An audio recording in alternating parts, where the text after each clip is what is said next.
Shady, I know we might go to war on this topic. On the surface level, it seems crazy. Ben Roethlisberger, Steelers legend, he was not rooting for Kenny Pickett, his successor, to succeed. I gotta say, I get it. And not only do I get it, I completely get it. All you have left when you retire from anything in life, a relationship, an occupation, whatever it is, life itself, all you have left when you retire from anything in life is your legacy. How people remember you when you're gone.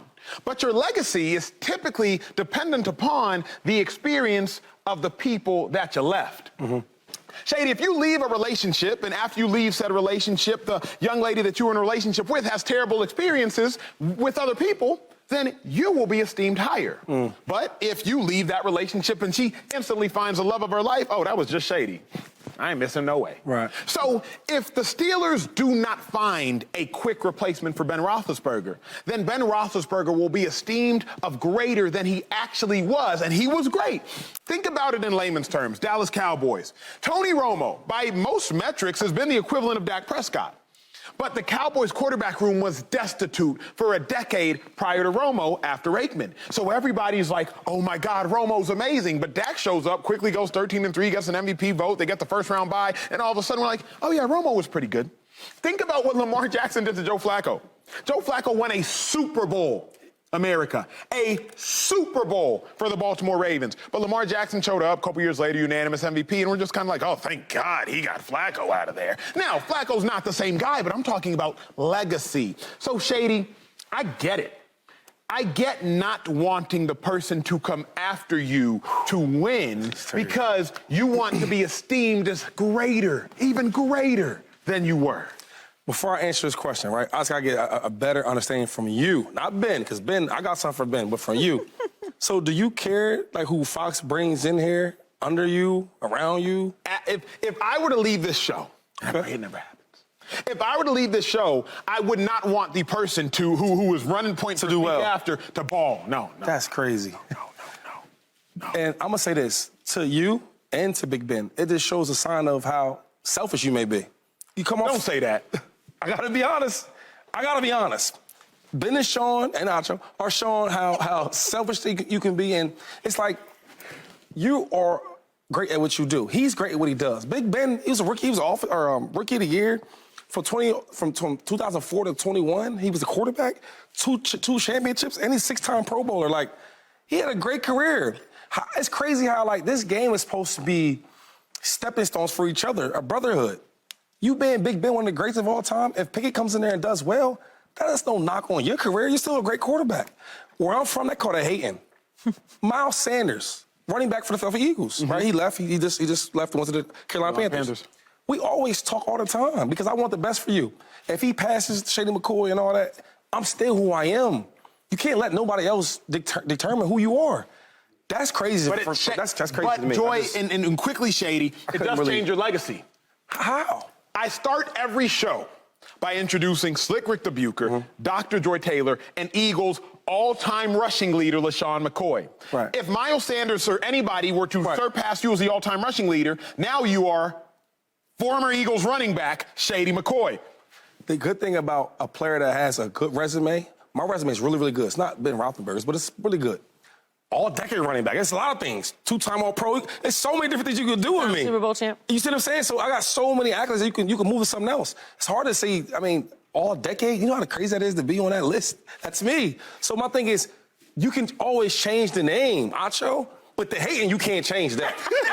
and I'm disappointed that Ben said that. Because that means, like, in your head and your heart, you really didn't want this young kid that probably looked up to you to do well. And that doesn't sit well with me at all. But I think Ben knew that, though. Like, Ben says a lot of problematic stuff. I'm in between you two. I am not like that. I'm very supportive of other people. Thank you. I love seeing everyone win. I even get questioned about it sometimes. Like, don't you think, like, if too many people win, like, you won't win? And I'm like Shady, like, Doug, relax, all right? Yeah, like, we can all stand on our own and be great. It's going to be difficult for Kenny Pickett to surpass Ben Roethlisberger's legacy in Pittsburgh. He had an incredibly successful career. He's won 2 Super Bowls. Had an 18-year career. Like, that's relax. Like, it's a long time. Kenny's got a long way to go before he surpasses you. What I will say is it's very transparent of Ben, because I do think a lot of people do feel that way. A lot of people do get threatened by other people. A lot of people do wonder, well, when I go, will people remember me? Legacy conversations, even outside of sports. You know, the next person will replace me. The best person that's in a relationship with this person that I cared about. All of those things. So I think it's a very human thing that Ben is expressing. It's icky. It's not. Is it? It's real. I disagree. It's real, but it's also You're not confident. It's also You're not not. confident. Yeah, it shows. Not confident. My problem with it is I guess my problem with generalizing is this. Ben was not in a place where he couldn't be replaced. So, and Ben should have more confidence, more respect for what he accomplished in his career than to feel that way. But I also think when you come to the end of something like an NFL career, when you're a quarterback, when you've been the face of an organization for as long as Ben has, it might be something that creeps in, wow, it is the end. Am I really done? Am I really washed? Do I really want to see someone else come in and shine? And if that's in you, then that's in you. Here's what I'm thinking, though, 2-5, Joy, because this is my favorite conversation of the day. Michael Jordan needs absolutely no help, whatsoever. He needs no help, America. But it didn't hurt that the Bulls haven't won a title since. Like, it doesn't hurt his legacy. LeBron James needs no help. Okay. But it doesn't hurt that this was the first year the Cavs have gone back to the playoffs since he left, and they hadn't won a chip prior. Dirk Nowitzki does not need help in Dallas. I'm born and raised in Dallas. I bled Cowboy sports. I got you. Bled Maverick sports, Cowboy sports, Star sports, Ranger sports. But it didn't hurt that the Mavericks didn't win before Dirk, and it didn't really hurt that the Mavericks were bad after Dirk. It didn't hurt his legacy. But I think where it's different with Ben is the Steelers have been great for a long time. Like, the Steelers are one of the best organizations in sports.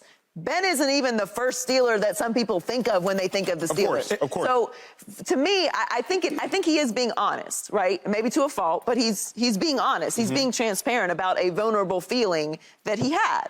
And I think perhaps, you know, it could be encouraged to be vulnerable in spaces. But I do agree with Shady that have some pride in what you accomplished. Like, you should. It is a better legacy to handle things the way that Shady is handling them. It is a better legacy to bring people along and support the next generation. I think it's weak, first of all. I think it's weak mindset, for one. Everybody used to talk about Jordan. Jordan helped out Kobe Bryant, right? That was his like his little brother, right? So that doesn't matter how good Mike or Kobe was. They was together. LeBron James, for LeBron James to go to the Lakers, Kobe Bryant didn't even go to the Laker games. They were so bad. LeBron James, who was an arch rival, would you say, right? He goes there. Kobe Bryant goes to the games now. It's a mentality thing. And another thing about Big Ben, right? If Pickett was up for Rookie of the Year type of award and he showed that type of talent, he wouldn't have came out and said that. But he feels that, He's safe. He looks okay. He's safe. That's weak. Okay, let me hold play with players. Let me hold the mirror in front of you, Shady, and let you see yourself for a second. I'm going to hold the mirror in front of you, let you see yourself, see if this will change your opinion. You were very hard, rightfully so, on Bill Belichick this year. Very difficult on them. In large part because you said, now that Tom Brady is gone, we know who the real Bill Belichick is. I don't think you're incorrect in that statement. But had Tom Brady left and not won a Super Bowl, then you would not have been able to say that with the same potency because Bill Belichick's legacy wouldn't have been impacted. Say Bill Belichick would have been successful after Tom Brady had left. You also wouldn't have been able to say that. But because Tom Brady left and succeeded, now LeSean McCoy can come on national television and with conviction and accuracy, if we're being honest, can come on television and say Bill Belichick's not as great because Tom Brady left and succeeded, and Bill Belichick stayed and hadn't succeeded. There is an aspect of Bill Belichick rooting against Tom Brady. Like, there's an aspect, and not that he did. I'm just saying, like, it makes sense. Listen, it literally makes sense. I don't play the ifs games, but I know Tom Brady very well. He never, ever talks anything bad about Belichick. Even when he knows, listen, Tommy's a smart guy. He knows the difference.